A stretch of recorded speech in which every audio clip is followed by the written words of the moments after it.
सबसे पहले तो जोधपुर की तमाम मीडिया बंधुओं का भारतीय राष्ट्रीय छात्र संगठन एनएसयूए की तरफ से आज की इस विशेष प्रेस वार्ता में बहुत बहुत स्वागत और अभिनंदन करता हूं। साथियों, जिस प्रकार से भारत की संसद के अंदर देश के गृह मंत्री अमित शाह जी द्वारा हमारे देश के संविधान निर्माता और प्रथम कानून मंत्री सम्मानीय डॉक्टर भीमराव अंबेडकर साहब के प्रति जिस प्रकार का अपमानजनक बयान उन्होंने दिया, जिस प्रकार से बाबा साहब को उन्होंने अपनी विकृत मानसिकता के माध्यम से जो बाबा साहब का अपमान करने का काम संसद के अंदर किया, भारतीय राष्ट्रीय छात्र संगठन इसको लेकर के अमित शाह जी की कड़े शब्दों में निंदा करता है, इस बयान की निंदा करता है। और हम मांग करते हैं कि अमित शाह जी इस देश से माफी मांगे कि एक ऐसे व्यक्तित्व, एक ऐसे महापुरुष जिसने करोड़ों लोगों को जीते जी नारकीय जीवन से बाहर निकालने के लिए अपनी तरफ से जो इस देश के संविधान के अंदर जो नीतियां बनाई, जो संविधान के निर्माण में उन्होंने दलित, पिछड़े, वंचित, अल्पसंख्यक, ओबीसी, माइनॉरिटी सभी समाज के लोगों को आगे ले जाने के लिए उन्होंने जो संविधान के अंदर जो परिकल्पना की, उस संविधान के तहत, उस कानून के तहत आज देश चल रहा है। लेकिन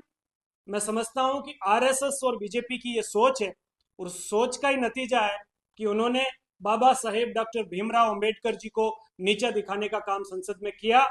जब तक देश के गृह मंत्री जी इस देश से माफी नहीं मांगेंगे कि मैंने वाकई में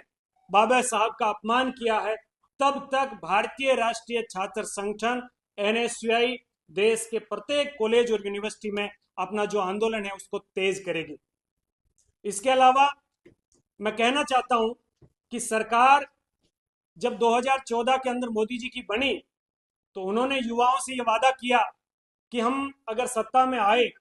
तो हर वर्ष 2 करोड़ नौकरियां देने का काम करेंगे। लेकिन मैं पूछना चाहता हूं कि 11 बरस आपके शासन को होने को आए हैं, वो 22 करोड़ जॉब्स कहां हैं? आज देश का युवा बेरोजगारी से तंग आकर के फांसी का फंदा अपने गले से लगा रहा है। आपने सारी की सारी जो सरकारी कंपनियां थी उनका प्राइवेटाइजेशन कर दिया, सिर्फ इसलिए कि वंचित, दलित, पिछड़े, माइनॉरिटी के लोगों को आरक्षण ना देना पड़े।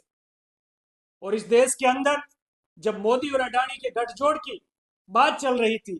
जब हमारे नेता राहुल गांधी जी, प्रियंका गांधी जी संसद के अंदर इस मुद्दे को बड़ी मजबूती के साथ रख रहे थे कि मोदी जी और अडानी जी जब एक हैं तो वो सेफ हैं, इस बात को लेकर के जब उन्होंने पुरजोर तरीके से फ्रंट फुट पे आकर के देश के सामने इस बात को समझाने की कोशिश करी, तब इस मुद्दे से भटकाने के लिए कहीं न कहीं अमित शाह जी ने जो ये गलत सोच का परिचय बाबा साहेब के प्रति दिया है, हम इसकी निंदा करते हैं। उनको देश से माफी मांगनी चाहिए। और मैं तो ये कहना चाहता हूं कि राजस्थान की सरकार को 1 साल हो गया बने हुए, 1 साल के अंदर जो बेरोजगारी भत्ता हमारी कांग्रेस की सरकार ने शुरू किया था वो बेरोजगारी भत्ता बंद है। कोई भी नौकरियां जो है उसकी भर्ती सरकार करवा नहीं पा रही है, उल्टा कांग्रेस पे ब्लेम लगाने का काम कर रही है। मैं भजनलाल जी की सरकार से, मोदी जी की सरकार से कहना चाहता हूं कि आप अगर वास्तव में इस देश के हिमायती हैं और इस देश की आने वाली पीढ़ी के हिमायती हैं तो युवाओं के लिए जॉब्स निकालें, उनके स्कूल और कॉलेज में अच्छी शिक्षा की व्यवस्था करें, तब जाकर के इस देश का जो भविष्य है वो उज्जवल हो पाएगा।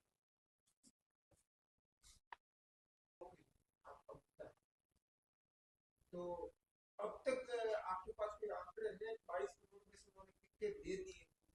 देखिए, देने की बात तो ऐसी है कि जब सारी चीजें जो भी प्राइवेटीकरण इन्होंने किया है, सारी जो सरकारी कंपनियां थी उनको इन्होंने प्राइवेट के अंदर भेज दिया, तो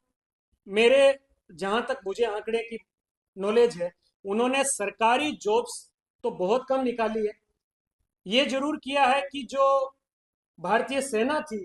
जिसको देश का गर्व मानते थे हम लोग, उसको भी पंगु बनाने का काम किया, उसको भी अग्निवीर के माध्यम से 4 साल का करने का किया। इसमें आज देश का जो युवा है, जो बेरोजगार है, वो बड़ी आस और उम्मीद के साथ भारतीय सेना में ज्वाइन करता था कि मुझे एक अवसर मिलेगा, मैं देश की रक्षा भी कर पाऊंगा और अपने घर परिवार को चलाने के लिए जो आर्थिक मजबूती होती है वो भी ले पाऊंगा। लेकिन किस प्रकार से आप देख रहे हैं कि एक युवा को जो शिक्षित है, पढ़ा लिखा है, लेकिन उसके हाथ में डिग्री डिप्लोमा तो है लेकिन रोजगार नहीं है। आप कह रहे हैं कि 4 साल के लिए हम वहां देश की सीमा पर भेज रहे हैं, जब 4 साल बाद वो वहां से ट्रेंड होकर के आएगा तो यहाँ आने के बाद वो उसका फ्यूचर क्या होगा, इसको लेकर उसके परिवार वाले भी चिंतित है। और वो खुद भी इस ऊहापोह के अंदर है कि मैं भारत की सेना में जॉब करने जाऊं कि नहीं जाऊं। नहीं क्या